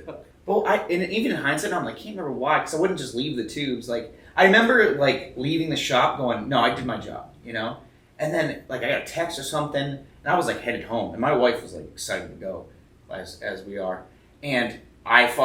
This dude starts flipping on me. Oh, you left and didn't do this, X, Y, Z. I stopped, went back to the shop and stayed there until every tube was cleaned, just to make sure. It's like, I need that fucking 3-liner tomorrow. I can't really remember. It was something where they're like, and they didn't, like I said, we weren't getting along anyway, so they didn't like me. So they just use the excuse. Sure. Yeah, that was like fucking whatever. So I thought I was done. I'm never tatting again. Guess, I was barely into it anyway, so fucking, guess I'm poor still again. And Randy's like, how many shops are on there? And I'm like 14, 15. He's like, what the fuck? Go to every shop. What do you have? It blows my mind that you wouldn't think that way. I just thought, well, I fucked up and I'm going to take responsibility for it. Here's the worst part, and this is why I often say, there's a reason why Stephen King writes novels about motherfuckers in like fucking Massachusetts, Vermont, New Hampshire, and Derry, New Hampshire. Maine, yeah. Because motherfuckers are touched. Like, I don't know if it's the long fucking winters up north. That plays a big role, dude. Got issues. Like, when I moved up to New Hampshire, dude, like, it's like these motherfuckers were raised by wolves. Like, it's just fucked. Like, it's just like they are completely out for themselves. Like, you know, walk into a room of fucking people, you don't say a fucking word. You just go about your fucking business. Like, oh, yeah. Well, especially when you're raised like that, well, the first time I went to Oklahoma, I went into a 7-Eleven. I think I was getting like a 6-pack or something. I think I made like a couple bucks. I was all rich again. And I walked in. The guy was like, well, you know, welcome to 7-Eleven. I was like, what's up? And I opened the freezer and grabbed it, and I shut it. He's standing right there. He's like, nothing. What's up with you, man? And I was like, the fuck? Are you talking to me? It's like, dude, am I going to smash this fucking bottle on this I was like, yeah, well, and I don't even really think about it now, but yeah, back home, you kind of get one of these, somebody, you're not talking to them. No, in Oklahoma, dude, you're fucking friends with. I can't even go to Lowe's. I know every motherfucker that works there. I'm not fucking with you. I'll tell you who. I'm using him as a reference. You know, Josh. Oh yeah, hell yeah. What's he doing? And I'm all, yeah. I need to get on this one. Oh no, I'll get that for you. You know. There's one dude that works there. It's fucking Ty, dude. He's always, hey Josh, what's up? And I'm all, hey Ty, you know. But it's Oklahoma, real nice. But no, I mean, the fact is, they're different. I mean, even coming here, man. Like the reason why we still come to Lenoir is because motherfuckers are polite, man. It's a cool little town, you know. Yeah, I like it. I do like it. But he's like, I think my little brother was coming to hang out that night, and Randy's like, what the fuck do you mean? And I had gone to a couple of shops previously, like with stuff, and tried to get an apprenticeship. And he's like, show me every fucking painting you have right now. And I stopped, like my little brother was sitting on the couch, like, sorry, bro, can't hang. And I'm ripping apart this painting. I'm sending Randy a photo. He goes, burn that one, burn that one. That one's all right. Get rid of that one. I'm like, okay. And he goes, take those. And he goes, what time does that shop? Whichever one, right? What time do they open? I was like, noon. He goes, get there at 11 and bring donuts. And I was like, okay. He was like, seriously, no, go there and bring donuts. That's some ass kiss shit. Dude, so you show up with donuts somewhere? Is anyone going to think you're an asshole? You show up with donuts anywhere. Well, keep in mind, it's Massachusetts. Dunkin' Donuts are really? everywhere. Yeah. Because if I show up to Lowe's with donuts in Oklahoma, they would high-five me.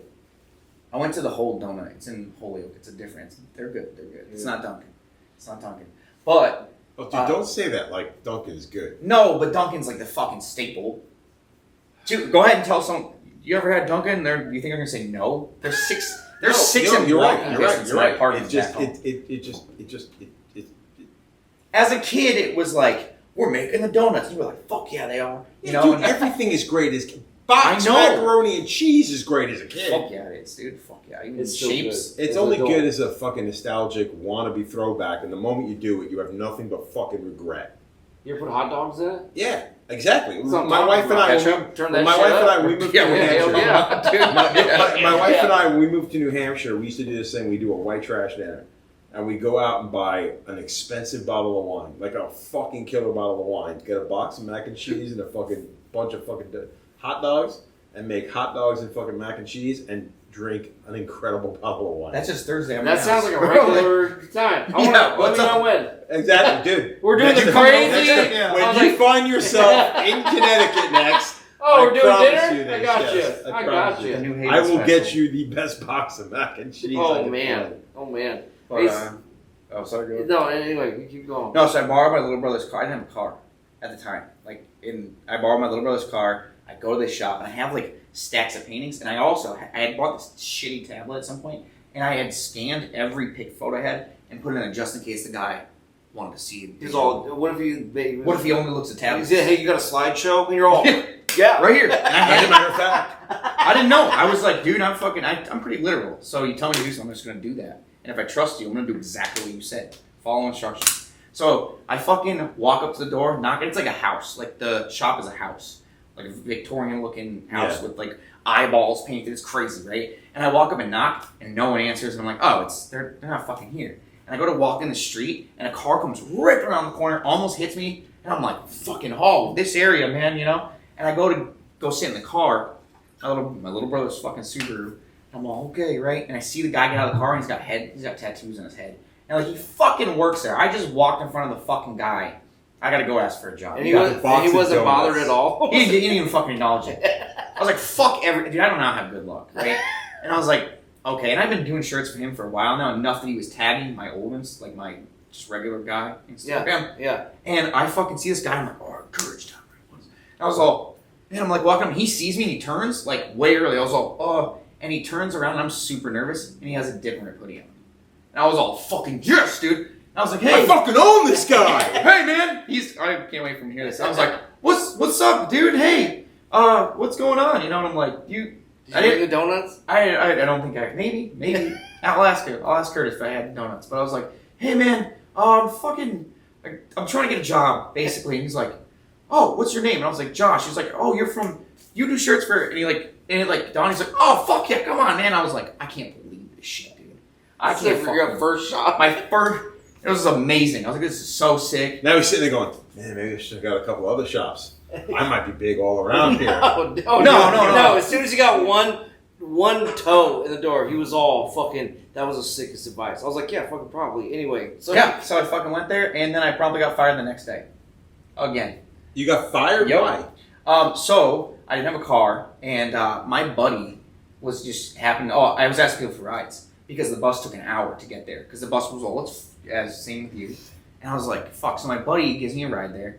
And as we're pulling up, he's like, hey, man, there's a dude, Curtis, who works. I was like, yeah, Curtis is fucking cool. He's like, yeah, like, we all went to shows. All of us have gone to shows. And, like, there's different scenes in Massachusetts, right? But, like, so a little overlap. Like, there's a chance I had met this dude, Curtis, before. And my friend Steven was like, me and him had beef at one point, dude. He's like, honestly, I'd really like to, if you don't care, I'd like to go squash it with him. And I was like, sure, man, fucking, I don't know. Because in my mind, I was like, that's not really a bad reflection you're on on an me. ultimate high. You're on an ultimate high. Oh, this is great. Sure, man. All right, cool. And I go in.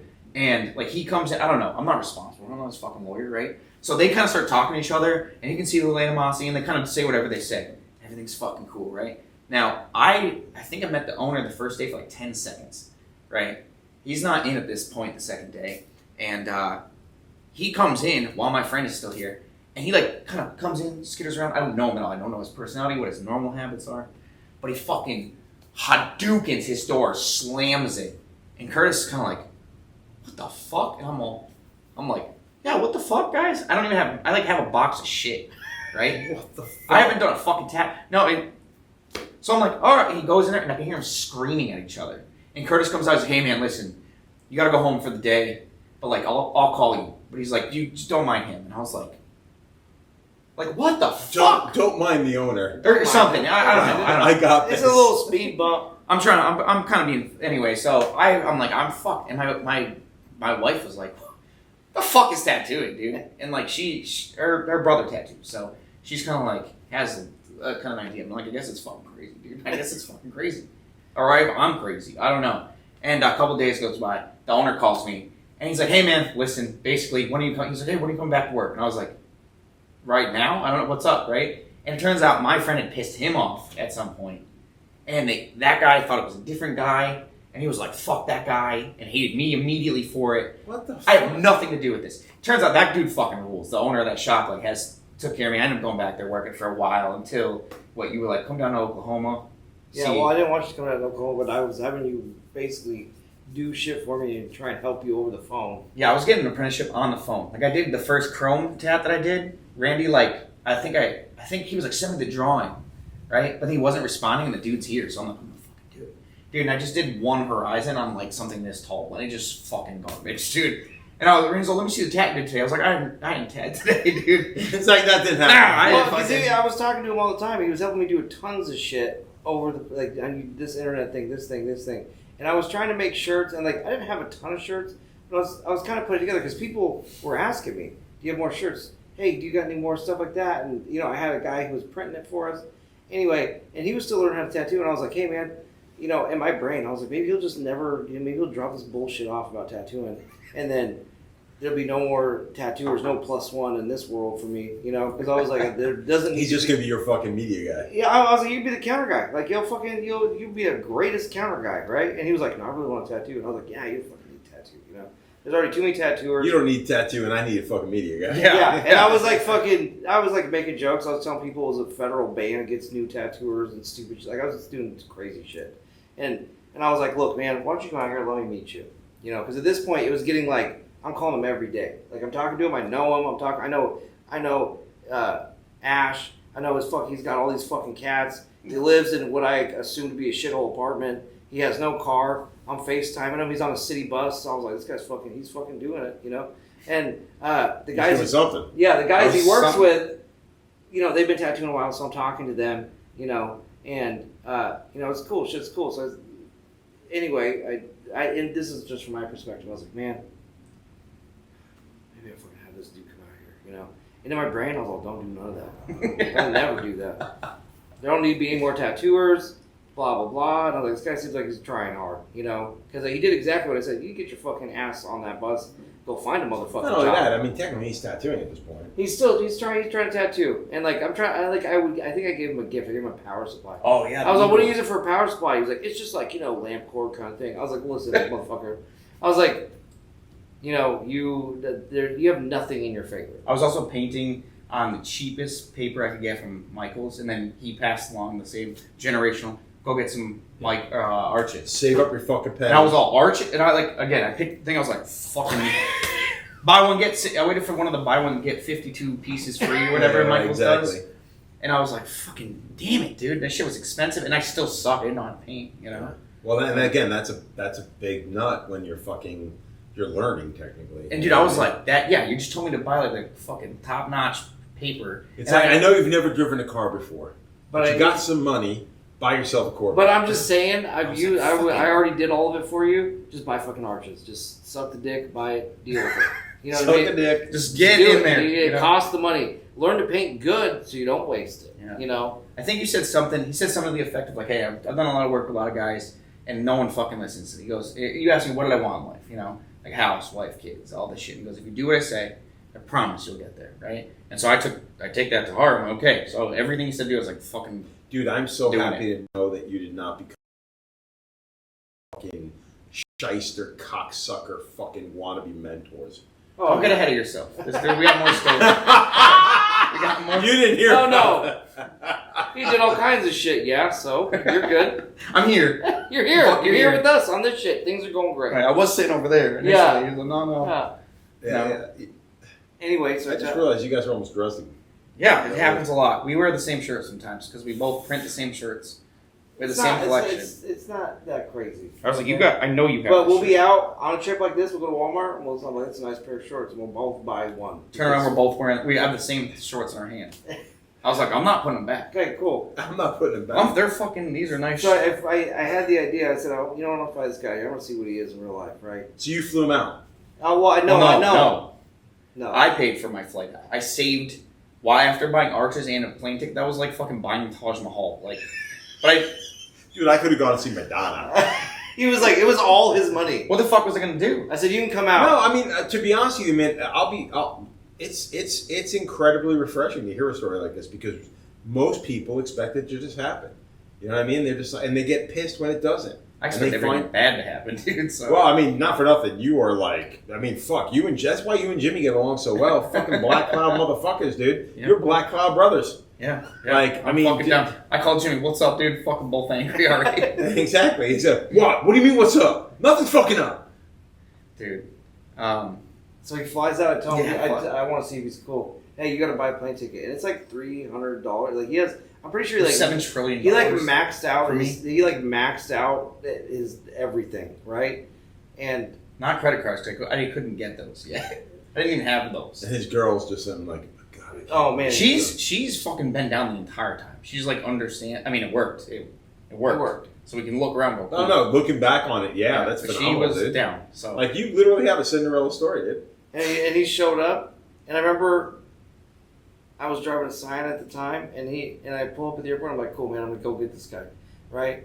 And I come out, and he's wearing like a pea coat, which is a foreign object for people. Real common where I'm from, but pea coats are fucking. I have like, somewhere. dude, especially from Massachusetts, dude. That's a And he got in the car and I was like, "Why are you dressed like a fucking nerd? What are you doing? The fuck are you nerd up north, dude? It's fucking what are you doing?" And he's like, I could tell he's anxiety level 11.5, right? And he's like sitting in the car. Like, he came out like he's like sitting in the car like well, this. Get out, dude! And I fucking walk up and his windshield's cracked. Everyone's like, "What the fuck?" And he's like this low in the car because he's 5 feet tall. And I was like, "This postcard does not reflect that." It's like, and funny. Now you've already snitched on me for this. He was smoking a cigarette, right? And I was like, I don't know. It's just a little midget smoking a cigarette with a cracked windshield. And he's like, "What's up, man? Just normal, like how he is right now." And I'm like, "Hey, how long did it take? I think for us to just be normal, or did I?" It was like a few. Are you normal now? Yeah, no. This it never fucking stops. But for like, because he got to the shop and I was like, I might teach this kid a tattoo. He seems like an alright guy. And in my mind at that point, I had the same. If you're bringing somebody into tattooing, you want to try and bring someone that's going to give something back into the cycle of tattooing. You want to bring a cool dude. Like, you want to bring somebody in that's fucking cool. More people should hear that. More people should use that advice because most people do not. He couldn't draw at all. It wasn't, he had the will to learn, sure. But I was like, look at your artwork. I don't give a fuck. Are you cool, man? And I'd be like, real cool. Well, I mean, so it's funny you should say that because that is exactly the way a lot of people think. They think that they look at it from the standpoint of more people are brought into this business based on their personality than they are based on art, based on their talent. You know what I mean? And not for nothing, in the long term, in the long game of tattooing, that's kind of what you want because it's more about for me and maybe my generation or our generation. It's more about personalities than it is about fucking straight up talent. Well, you're not selling pictures. If you think you sell pictures for a living, you don't know your fucking job. Well, here's the problem, though. Now we're coming into a day and age in this business where that's exactly all it is. And the fact is, a lot of the clients that are being brought into it or coming into the business or coming in as clients are seeing just that. I mean, it's, again, when Inked Magazine is pushing artistes, they're not pushing personalities. You know what I mean? That's the thing that I think we're lacking is the fact that more people are looking for artists who are incapable of delivering. And I know that's going to go over like fucking gangbusters with this. But the fact is, there are more people that are incapable of delivering, but everybody assumes that's just the way it is. You know what I mean? Well, my whole thing, and the thing I've been saying, and I've tried to like quantify it down to like, why do I not think what you're doing, like, oh, I do the greatest tattoo. I was like, neat, dude. Like a lot of people tattoo, Yeah. But I'm like, you're not contributing anything to tattooing. You're just, and if everybody is only taking from it, you're not putting anything back, And like when you got a tattoo magazine and you were trying to do new stuff and you're trying to do crazy stuff and you saw that and you influenced another guy and he took it and he did this, you are now creating part of the culture that it is. Most certainly. That's why I was never really I could say I was pissed off about somebody biting a piece of mine. But realistically, if they can do it, that's just artists being artists. Yeah, but no one ever forgot about you, dude. That's the thing. Is no one ever didn't know you didn't draw it. Oh, now they have. Back then, not so much. I mean, because who was saying it? Fudd, you were talking. Who mentioned made a comment about somebody ripping on Jimmy because his stuff looked like mine. Was that you today, or somebody else was talking about it? When today? Yeah, no, it was just this afternoon. I walked in on the conversation. Somebody made a comment. They were ripping on. Somebody had commented on Jimmy, and they were like, "What the fuck? Jimmy's just ripping off Joe." And they were like, "Dude, Joe and Jimmy are super tight, and this is just a style in which they both work." You know what I mean? He's not ripping anybody off. Well, he's it goes. His thing. Well, exactly. that's just, like if you're in a circle and those are like we rub off on each other. Our ideas are you work next to that dude all the time. You should pick up that shit. Yeah. That's why you go work with the dude. Well, and that's the whole shit. dude. That's why I moved to fucking New Hampshire. Yeah, You know what I mean? I went there to work with fucking Corey. That's why you're in fucking Oklahoma. God.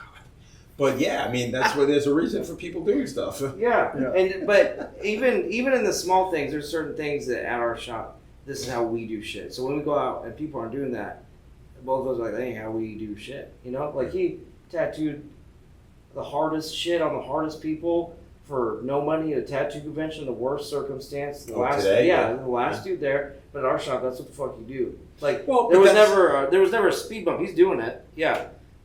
Is it going to be funny or sad? I don't know. You know, a little bit of but both. you're fucking Depends who you are in the story. But you're fucking. We're in our circle. You're fucking doing that shit. Yeah. Like, there was not a chance I was saying no. Not a dimension. Like if the guy asked for a fucking portrait, obviously I'm not doing that. But like, Well, you're so again. Back in the day when I first started doing shows, I did anything that came up.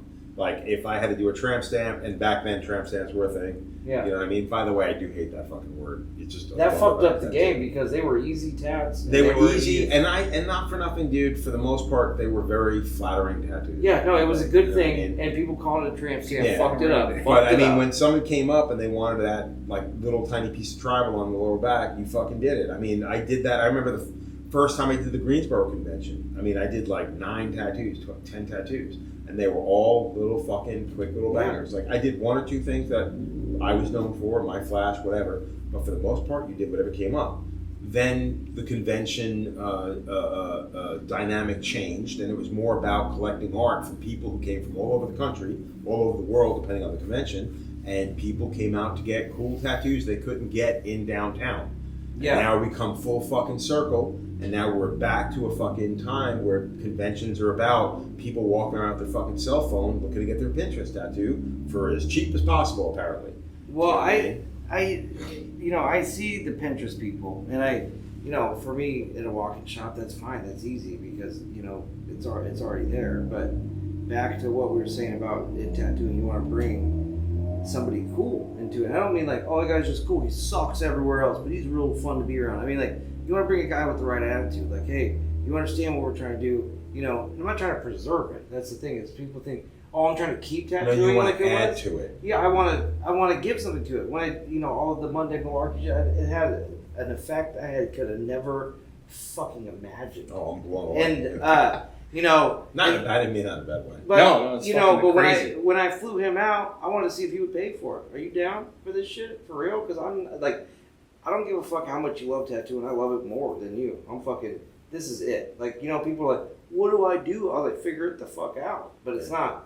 The most insulting thing I've ever been asked in the last fucking 5 years has been, what's your plan B? Fucking death? Yeah. I'm like, dude, exactly. Well, that's just it. It's like I can't believe you would ask that of somebody who's been doing something for 25 fucking years at that time. It's like, dude, that's the most asinine thing I've ever heard. You know what I mean? It's like I'm fully, entrenched in this. There's no other it. Well, I like, all the tattooers I like were all outside of tattooing. I like talking to them. I like calling on the phone. I like it. You're a cool dude. You're influencing me ways. Like hanging out with Jimmy, I was like, hey, we should do a flash set that's colored pencil, prison color. And he was like, oh fuck. I don't know how many people are doing that, but I bet it's not a lot anymore. But it's a cool thing. But anyway, I paid for his flight. He came, and I said, hey, you need to staple this on the wall. You need to work. You need to do this. And he's doing all this shit, right? And I'm fucking with him, and I buy him lunch, and then, he's there a couple days, and I'm fucking with him. I'm trying to crack the shell because I know right now this personality is bullshit personality. It's fucking full of shit talent. And I'm making him draw t-shirts in front of me. I won't do it right now. Do this. I'm intentionally trying to make you not like me that much because what are you about for real? I mean, you gave it a lot more thought than I would have thought. Well, what the fuck? Well, if I don't, the other option is I teach somebody who's fucking sucks ass as a person, and then they fuck off, and then they're gonna fuck off in 2 months, and then they're gonna open up another shop, and then they're gonna go to that shop, and they're gonna. I tried to learn there, but that guy's a piece of shit, and then you're gonna.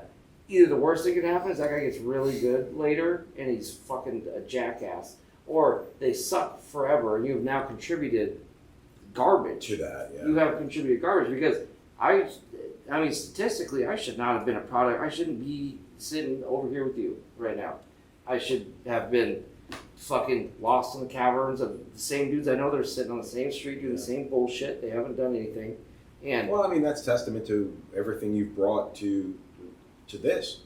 You know, it's not just bringing it to yourself; it's bringing it to the trade. but it's not just, oh, are you a funny guy? And I'm like, it's important to be like, yeah, I'm a funny guy. But I build fucking tattoo machines. I build power supplies. All the different rip shirts you bought, I printed them. We printed them. That motherfucker did it, and I physically in my garage, under duress, print these motherfuckers. And then me and my wife It's hot. ship them. It's fucking hot. Yeah. So it's You need to not. get more air conditioning. Yeah, I know. And It it's wasn't. not. The setup was pretty It fucked was up in the fucking- beginning. Yeah. It was fucking rough. But I'm trying to contribute to it. I print other shirts for other tattooers. And like, I fucking hate printing shirts. He's like, hey, you print my shirt? Yeah, I'll print your shirt. And like, I'll draw your shirt, you know. But it was all about trying to, you know, looking through old Flash. I was looking through Flash out of Frank Lee, right? And I was like, when he fucking showed up, that motherfucker influenced every fucking made you. Dude, frankly, try and get better. Frankly, when I wish I knew him better. I wish I'd gotten tattooed by him. I got totally blown off, but one time I tried to get tattooed by him, and it wasn't. I think he was just out of his fucking mind. But it's a shame. I mean, that guy was a tremendous talent. Yeah, And but it's an absolute shame. he contributed Fuck yeah. a lot. The shame of that comes from the fact that we live in a day and age where because he was before digital. You know what I mean? Yeah. He was before digital. Yeah. So it's like you have to know somebody who knows something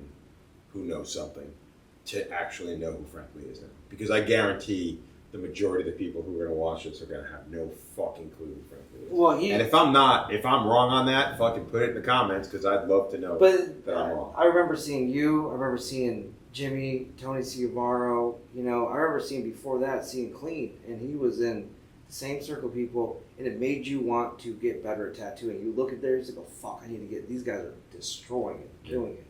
And I thought he could. Okay, so you're not a fucking crybaby, so you're gonna show up on time.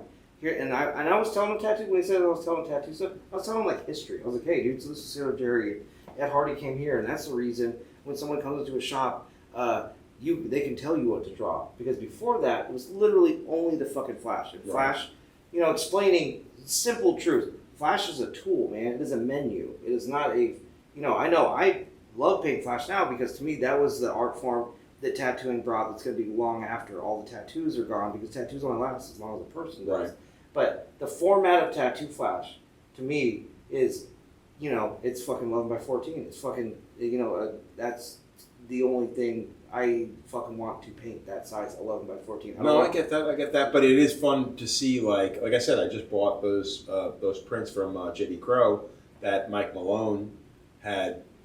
Mike Malone had painted a bunch of like Ed Hardy acetates, and then this I don't know exactly. He did tell me what year, and I don't recall, but he had done it as a gift to JD Crow, and he basically, you know, he took these Ed Hardy acetates, made 10 16 by 20 sheets, painted them all up, and then Ed and fucking Mike signed them over to fucking. I have them in the car. I'll show them tomorrow. Okay. They signed them over to JD, and it was cool because I got to see the originals at JD Crow's house a couple of days ago, and it was super. It was super cool to the point where I was caught up in it and been like, yeah, I'll buy the prints, you know. Yeah. And he's like, yeah, and it's funny because Annette, our friend Annette LaRue was there, and she was taking photos while he's signing. He's like, don't put these online because.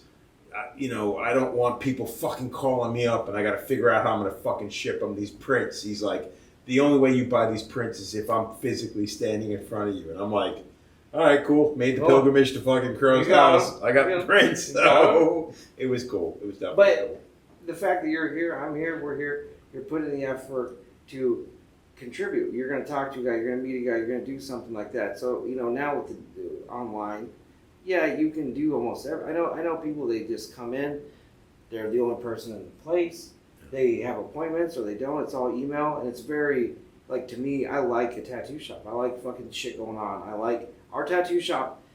like we were looking at the booths here, and the booth that would fit both of us and then some room. Yeah, I was gonna say car wheels, and I did it on purpose because I want us to fucking let's you want to influence each other with whatever. But anyway, he got there, and I was like, I think this piece of shit can make it. I think he can fucking do it.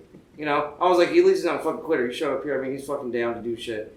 And before he left, he went home, and I said, well, why don't you come down here? Why don't you move down here? And he was like, fucking what? And I was like, yeah, man. And like, we gave him money back for his plane ticket. Like, I gave him the money here. And he was like, it was like I gave him $100 million, right? He was like, this is a bad, you guys are not pieces of shit. I was like, nah, man, I'm just a regular dude. New lease on life. Yeah. Just act like a fucking human being to me. And he fucking did, like immediately, which was crazy. He was like, yeah, I'll be there in like 2 weeks. I was like, have you ever moved? He's all, no. It was bad. It was bad, dude. I actually heard those stories when we went told you there, about. but Yeah. It's the type of fucking shit that I wake up at night like thinking about. I'm like, I just filled some dudes. They were like, you could leave if you guys got some trash, leave it out here. I left 3 car bays full of useful shit that like, and I'm like, how much my childhood like? Because when I moved to the apartment we were living in, I had taken my stuff from my mom's house and just like some of it was in bags. I mean, I know I told you this before, but like, the truck was fucking full. Her car that we towed behind the truck was full. I was like, burn it all to the ground. Like, I actually now wish I did burn it. Because now I'm like, I really hope they threw it in a dumpster. Like, I hope they fuck it all off. Just stuff? I left so much shit, yeah. Well, I had to go to Oklahoma. Yeah, so, and when I opened up a shop, I had been tattooing for 15 years. And to my understanding, everybody I knew that opened up a shop that was really early on, it fucking ended up a piece of shit. It failed. Or it ended up one of those things where you didn't have the maturity to understand that if I would see guys that got the first dollar from some other tattooer that they didn't tattoo for. They would get money. Here's the drop. And this guy's like, holy fuck. And then the shop was always run to the ground. It was always a shithole. It's hard. I mean, to be a shop owner and not only if you're a shop owner who actually tattoos, you have to stay on top of a lot of things. I chose after owning Hope for it was only I think 9 years, and I basically hired a manager because I was still traveling. Because I mean, I started traveling. I mean, 2 years in, I was on the road, or 3 years in, I was on the road, and I love it. I mean, all my friends are elsewhere. You know what I mean? So it's like you want to travel to keep up with these people. And it got to a point where it's like, well, if I need my own shop, I need the shop, I have people that work with me, I need to take care of that and make sure there's a roof over their heads. I can't do it. And I ran it for 9 years by myself. The fact that I didn't run into the ground is shocking. And then eventually I hired managers, and I'm like, okay, all I do is sign checks. Like, they take care of the day-to-day running of the business. They book appointments, they do whatever. They make sure things are happening. You know what I mean? Obviously I'm in charge of the important bullshit, but for the most part, there's somebody else who handles most of the thing and doles it out to me in spoonfuls so I don't fucking lose my mind. I own a shop still. Right. Well, it can't be that way. Thunderdome is very low maintenance. The people we have working there, Adam's been tattooing for 30 years. Yeah. He learned how to tattoo from Mike Pike's dad. Yeah. So he owned a shop for 20 years. So I asked him advice. He didn't want to do that. He wanted to move to Oklahoma. Okay, you can work here. He brought a guy, Matt. Matt's been tattooing 8 or 10 years, and everybody there owns a house. Everyone in my shop owns their house. Nice. Everyone is married. Matt's the only one that doesn't have kids. But I hired a new guy from L.A. and he's not new to me. Like, I had tattooed him a long time ago, but he's got a kid in the house, and it seems to be the more stable guys you can get, the more stable shit will be. Oh, of course. I mean, that's always going to be the case. But there's always the unfortunate thing that it's tattooing, and those tattooers are fucking fuck ups. Yeah. Or you're like, I'm fucking 26 years old, I have a shitty car, I can't get myself together, and everyone's like, ha, that's awesome. I'm like, exactly. Get the fuck out of here, dude. Exactly. No, I don't give a fuck what you tattoo. Like, that guy's unhinged, isn't it so fun? Fuck no, that is not fucking fun. Not anymore, I got shit to do. But if you bring in a guy and you teach him, and you don't need to teach 12 people how to fucking tattoo. That's the crazy part. People are like, I think he'd be a really good fit. And I was like, who's never been a really good fit? Every motherfucker who said my kid can draw good. Exactly. Every motherfucking person. And therein lies the problem with it. I think a lot of it's more about greed and bullshit. Well, looking at tattooing is, because even now my daughter's at school, she's like, well, you could be a nurse, you could be a vet, and now kids are saying, oh, well, you could just be a tattooer. And I'm like, you sure can, but there's definitely ways to try and who are you bringing, into this? And I never believed that there was like some handbook of tradition where, oh, you lovingly try and help a guy out. But I realized over time that if you taught a guy to tattoo, you were half his dad now. So you're going to have to teach him how to grow up if he's not on par with you. Well, and that is a very noble way of thinking. The unfortunate thing is I would gather that maybe 7% of the people in our industry that take on Well, I apprentices meet think that them, way. right? Because you worked at the shop. It's been 5 years now. You work there. April was 5 years. And when I go to town, hey, and I teach him how to run a shop. I'm like, hey, man, Well, that's part of an there's apprenticeship. probably That's part of a learning. probably at some point in your fucking life, you're not going to work with me. Maybe you fucking will. I don't know. But at some point, some guy's going to fucking say this kind of shit and do this kind of shit, and you need to fucking act like this, and you need to be here on fucking time. If you are the guy saying, hey, we need to do all this, and then you show up at fucking an hour later, I was like, it's not, people should listen to you because they like you, they respect you, they want to listen to you. And that's not always the case. But I've worked in shops where it was the tyrant version. Right. Do what I say or else. That's the shop I came up in. Yeah. If you leave, you're fucking dead to all of us. If you fucking don't make enough, if you're not selling enough bullshit, if you're not doing stuff, and I don't really do all that. But I also will tell you to your face, hey, if you're not painting, you're not drawing, you're not fucking talking, you're not contributing anything, you're not gonna get fucking shit back. And like I'm gonna do a good tattoo and I'm gonna post that. And I'm like, you need to build a clientele that's local. Josh still tattoos the same people he tattooed when he first ever got there. Again, that's the joy of being in a place. I mean, the problem being is the older you get, the harder that becomes because fuckers die, they get finished, the kids decide. Yeah, well, yeah, I hit that where I've tattooed a guy for 9 months, and I'll still see him around, but everybody and the personality thing. You got to be good. You got to be able to talk. You got to be able to sell. You got to be able to entertain. You got to be able to. I mean, it should be an all-encompassing thing, and that's the difference between what's happening today with what things used to be. And again, I don't want to lay on that same perspective of then versus now, but it is true. It is dramatically different. Well, we've been talking. let's start wrapping it up. I don't want to get into the whole thing of the current state that we find ourselves in because it's fucked right now, in my opinion. So let's not go down that road because it's depressing. I did want to say one thing. That's what I was going to ask. What is it you want to bring? Shit does not stay the same. It doesn't stay 2003 forever or 1998 forever. And you were going to have to adapt. I made myself learn how to draw on an iPad because there was going to get a point, and I talked to other older tattooers, and they're like, no, man, you got to learn new shit. You can't just fucking stay doing the same bullshit. And, there's this big gap in the middle until you're a fucking old guy. But if you didn't do anything in the middle of that, you're like, no one's going to, you don't deserve to be fucking high five for being fucking old. No, certainly. And, if someone's out hustling you could say it's the whatever, it's this, it's that, and, we had talked about that. I'm like, yeah, I understand hustling. I understand people working more. I understand people being nicer. And it comes down to it's still a customer-based business. No, certainly. And if people show up and you're a stinky fucking fat piece of shit and you're acting like an asshole and you're fucking don't have anything drawn and you fucking are rude to people, why the fuck would they come and get tattooed by you again? And then we don't live in the day and age where that's all they expected and they were forced into dealing with you because of that.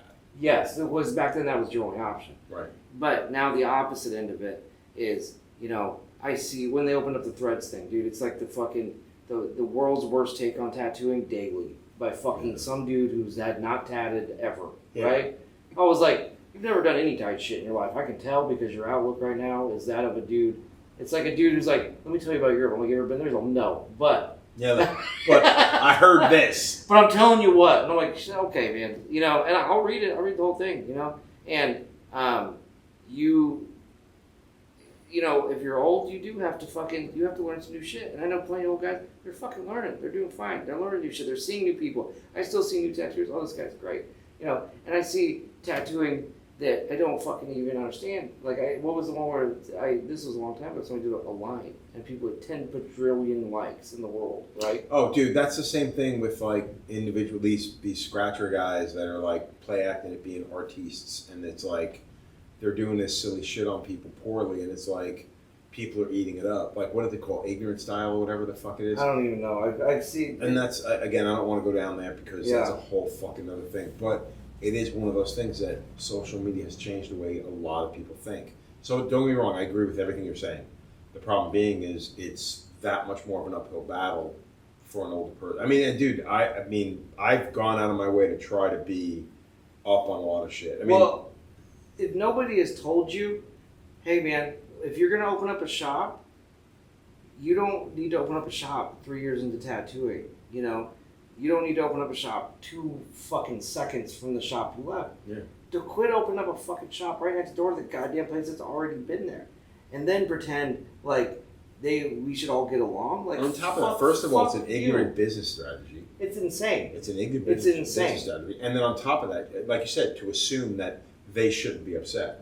And I've often said that in another day and age, they would have firebombed your ass. Yeah. Kids today act like, well, yeah, you just try. I'm like, dude, the only thing They keeping that from did. happening. They didn't well, the try. thing is, the difference between then and now is there's more to lose. You know what I mean? Yeah. Back in the day, very few people were quick to bring the law into the situation, because if you got firebombed, then you brought the law into a situation. Now your ass is on the line. It's not just your shop. They will come after you. Yeah. And again, and we are talking about a day and age from a very long time ago. But I see it. I see it with my fucking eyes. Like, why are you opening up a shop? And then what I don't understand is, you get a shop, you've done all those things. I've been tattooing 3 years. I didn't get along with my mentor. He's a piece of shit. So I'm opening up my own shop. And then you open up a shop, and then, you fill it with people of your same caliber. Yeah. And then all of those people leave your shop because it's not their favorite thing. Right. Or Or it becomes an actual where you got to work when you get there. And then you get an apprentice. That apprentice quits immediately. You get another apprentice. Like, you don't need a fucking apprentice. Like, you can just, every day at work, hire somebody new. Yeah. Or just do the fucking just do your the whole bullshit job. stuff that you don't want to do on your own now. You don't want to order stuff? Cool. Yeah. You don't want to break yourself down? Cool. You can't handle taking your Dude, appointments? none of that stuff I ever understood, because I came into this, you did everything, and that was that. If you had, no, I've never had anybody break my shit down.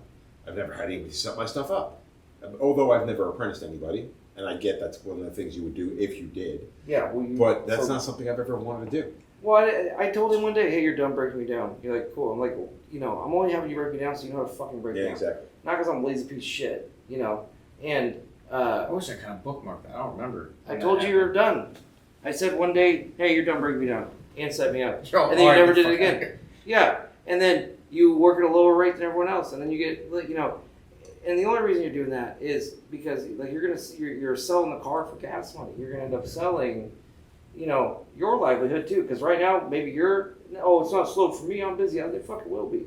Well, that's the thing. That is a dumb way in which we think a lot of times. Is like nobody ever thinks beyond the moment and thinks, well, where is this going to end up?